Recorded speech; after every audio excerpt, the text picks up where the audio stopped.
Hello aspirants and welcome to my UPSC journal. हम कर रहे हैं फ्री एनसीईआरटी सीरीज, जिसमें आज हम करने वाले हैं science NCERT class 8 chapter number 4। Chapter का नाम है कंबशन एंड फ्लेम। तो इस चैप्टर में हम समझेंगे कंबशन क्या होता है, फ्लेम क्या होता है, टाइप्स ऑफ कंबशन देखेंगे और देखेंगे इफेक्ट्स ऑफ बर्निंग फ्यूल। तो बहुत ही इंटरेस्टिंग और इन्फॉर्मेटिव लेक्चर है। तो चलो फिर इसे स्टार्ट करते हैं। तो सबसे पहले शुरू करेंगे विद कंबशन। कंबशन होता क्या है? तो ये एक ऐसे केमिकल प्रोसेस है जिसमें कोई सब्सटेंस ऑक्सीजन के साथ रिएक्ट करता है और वो क्या देगा? वो देगा हीट एंड लाइट। इस पूरे प्रोसेस को कहा जाएगा combustion. For example burning of wood, coal या फिर एलपीजी। इन सारे ही केसेस में क्या होता है? रिएक्शन विद ऑक्सीजन और प्रोड्यूस होती है हीट एंड लाइट। इसीलिए ये सारे ही हो गए हमारे एग्जांपल ऑफ कंबशन। अब कंबशन कैरी करने की कुछ एसेंशियल कंडीशन होती है जिसकी रिक्वायरमेंट होती है और इसके बिना कंबशन नहीं हो सकता। ठीक है, तो सबसे पहले तो हमें चाहिए प्रेजेंस ऑफ अ फ्यूल, जिसे हम कंबस्टिबल सब्सटेंस भी बोलते हैं, यानी कि एक ऐसा सब्सटेंस जिसका कंबशन होगा। फॉर एग्जाम्पल अगर हम वुड जला रहे हैं तो इसमें फ्यूल क्या हो गया? वुड हो गया। अगर हम पेपर को बर्न कर रहे हैं तो फ्यूल हमारा पेपर हो गया। यानी जो भी चीज जो कंबस्ट होगी, जो जलाई जाएगी, जिसको हम बर्न करेंगे, उसी को कहते हैं कंबस्टिबल सब्सटेंस। ठीक है, इसके बाद presence of oxygen is very important. अगर ऑक्सीजन नहीं होगी तो कंबशन नहीं होगा। अगर आप विदाउट ऑक्सीजन कैंडल जलाने की कोशिश करो तो वो नहीं जलेगी। सपोज एक कैंडल लिट कर दो, एक कैंडल आपने जला दो और उसके बाद एक कंटेनर उसके ऊपर रख दो। थोड़ी देर में जब आप कंटेनर हटाओगे तो कैंडल बुझ जाएगी। क्यों? क्योंकि उसकी जो एयर सप्लाई है वो हो जाएगी कट। ठीक, तो विदाउट ऑक्सीजन कंबशन नहीं होगा। Next, attainment of ignition temperature. जब तक कोई भी सब्सटेंस अपने इग्निशन टेम्परेचर पर नहीं पहुंचेगा, it will not start burning. तो कंबशन के लिए इग्निशन टेम्परेचर तक पहुंचना इज ऑल्सो वेरी इंपॉर्टेंट। तो ये तीनों ही चीज है जिनके बिना कंबशन नहीं हो सकता। सबसे पहले कंबस्टिबल सब्सटेंस चाहिए जो कि आप बर्न करोगे, उसके बाद आपको ऑक्सीजन चाहिए, air supply is needed, and number 3 is attainment of ignition temperature. Ignition temperature की डेफिनेशन क्या होती है? ये होता है minimum temperature at which a substance catches fire या फिर स्टार्ट्स टू बर्न। यानी कि एक मिनिमम टेम्परेचर जिस पर कोई भी सब्सटेंस जो है वो बर्न करना शुरू कर देगा या फिर वो फायर को कैच कर लेगा। क्योंकि कुछ सब्सटेंस ऐसे होते हैं जो कि ऑटोमेटिकली जब उनका ये टेम्परेचर रीच हो जाएगा, दे विल स्टार्ट बर्निंग, अपने आप ही दे विल कैच फायर। वहीं कुछ चीजें ऐसी होंगी जिनको आपको उस टेम्परेचर तक ले जाना पड़ेगा और उसके बाद वो बर्न करेंगी। For example match stick. जब भी आप मैच बॉक्स से एक स्टिक निकालते हो तो वो बर्न नहीं करती, बट जब आप उसे रब करते हो उसका टेम्परेचर थोड़ा सा ऊपर जाता है, इट स्टार्ट्स बर्निंग, यानी कि उसका इग्निशन टेम्परेचर इज रीच। ठीक है, तो ये हमने देख लिया अबाउट कंबशन।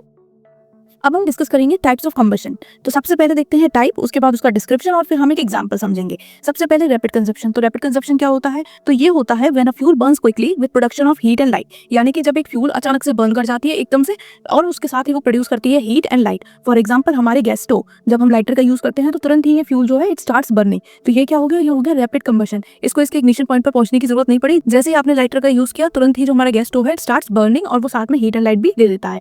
तो ये हो गया रैपिड कंबशन का example. Next is spontaneous combustion, यानी कि a substance which catches fire on its own without an external flame. ये एक ऐसा सब्सटेंस हो गया जो अपने आप ही फायर कैच कर लेगा बिना किसी एक्सटर्नल फ्लेम के, जब ये रीच कर जाएगा on its ignition temperature. For example we have phosphorus and coal heaps. तो ये जब अपने इग्निशन टेम्परेचर पर पहुंचेंगे तो दे ऑटोमेटिकली स्टार्ट बर्निंग। इनको कोई एक्सटर्नल फ्लेम की रिक्वायरमेंट नहीं है। Next is explosion. तो ये क्या होता है? ये होता है एक सडन कंबशन जिसमें heat, light, sound and gas की सारी ही चीजें प्रोड्यूस होती हैं। फॉर एग्जाम्पल फायर क्रैकर्स, जो कि हम लोग दिवाली में यूज करते हैं। इसमें क्या होता है कि हम उसे लाइट करते हैं और अचानक से काफी सारी हीट, काफी सारी लाइट, काफी ज्यादा साउंड और गैसेस प्रोड्यूस होती हैं।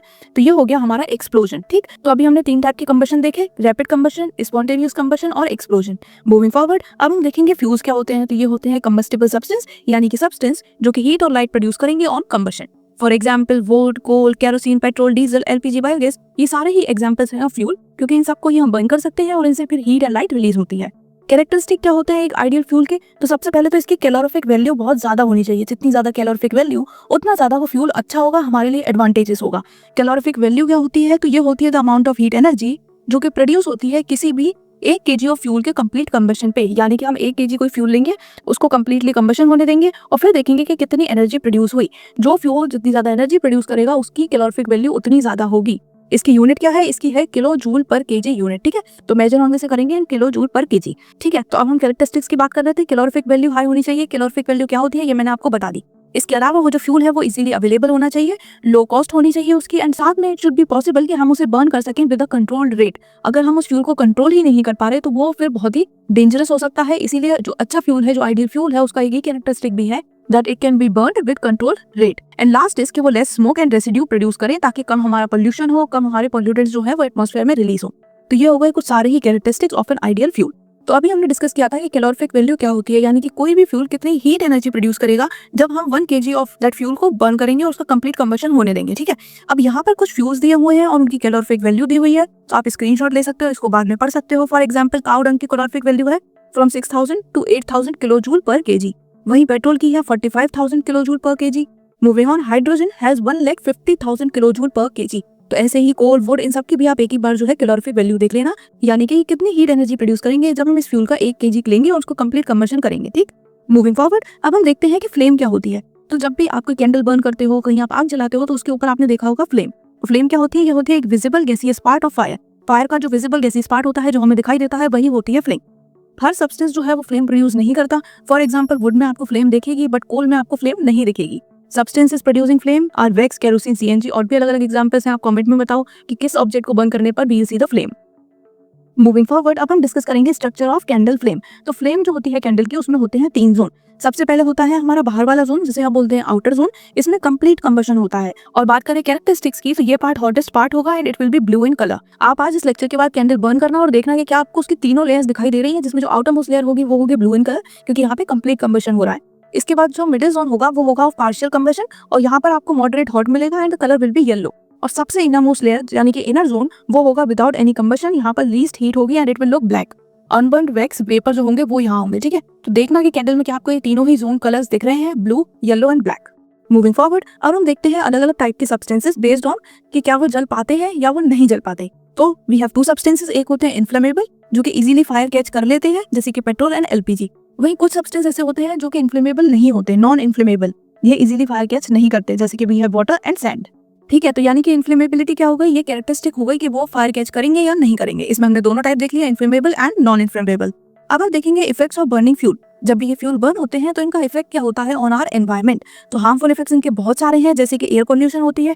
जब भी हम कुछ बर्न करते हैं तो उसमें carbon monoxide, carbon dioxide, sulphur dioxide and nitrogen oxides release होती हैं। ये सारी ही हमारी एयर को पोल्यूट करती हैं। इसके अलावा जब कार्बन डाइऑक्साइड एटमॉस्फेयर में बढ़ जाएगा तो हीट ज्यादा ट्रैप होगा, एटमॉस्फेयर का जो टेम्परेचर है, अर्थ का टेम्परेचर है, बढ़ेगा। इसी प्रोसेस को कहा जाता है global warming, rising of earth temperature. और इसके अलावा हमें कई बार एसिड रेन भी देखने को मिलती है, यानी कि जो रेन वाटर होता है उसमें sulphur dioxide and nitrogen oxides combine हो जाती हैं and they lead to acid rain.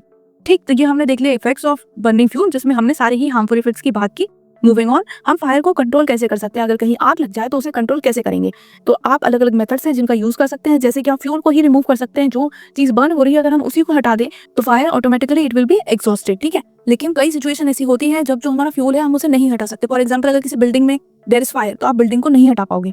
तो ऐसे केसेस में हम क्या करते हैं, हम टेम्परेचर रिड्यूस करने की कोशिश करते हैं, क्योंकि अगर एक बार टेम्परेचर कम हो गया, इग्निशन टेम्परेचर से नीचे चला गया तो चीज अपने आप ही जलना बंद हो जाएगी। इसमें हम पानी का यूज कर सकते हैं या फिर फायर एक्सटिंग्विशर्स का भी।